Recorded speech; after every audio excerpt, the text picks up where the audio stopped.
వరుస ప్రమాదాలు జరుగుతుండటంతో స్థానికులు భయభ్రాంతులకు గురవుతున్నారు. ఫార్మా కార్మికులు నిన్న జరిగిన ప్రమాదం మరొక ముందే జవహర్లాల్ నెహ్రూ ఫార్మా కర్మాగారంలో పరిధిలోని యాక్టివ్ జెనరిక్ ప్రైవేట్ లిమిటెడ్ సంస్థలో మరో ప్రమాదం చోటు చేసుకుంది. Active generics private limited pharma కంపెనీలో ప్రమాదం జరిగింది. ఈ ప్రమాదంలో ఉద్యోగికి గాయాలయ్యాయి. గమనించిన తోటి సిబ్బంది క్షతగాత్రుడిని స్థానిక ఆసుపత్రికి తరలించారు.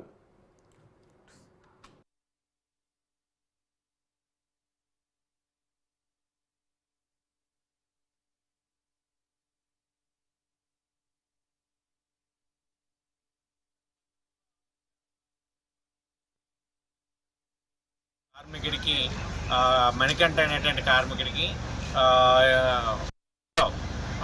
మెటల్ పడడం వల్ల కార్మికుడు గాయపడినట్లుగా విశాఖపట్నం ఎల్వి ప్రసాద్ హాస్పిటల్కి తరలించినట్లుగా ఇప్పటికే వైద్య వర్గాల నుండి అలాగే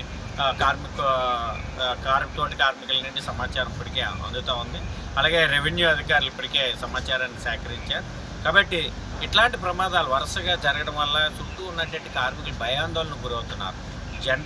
ఈ యాక్టర్ జనరిక్లో జరిగినటువంటి గతంలో జరిగినటువంటి ప్రమాదాలు కూడా ఒకరి మీద నుండి పడి చనిపోయినటువంటి పరిస్థితి.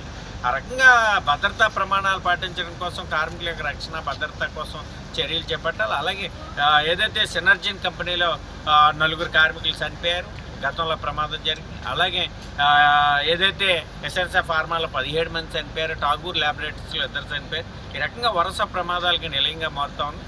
అందుకని ఇట్లాంటి ప్రమాదాలు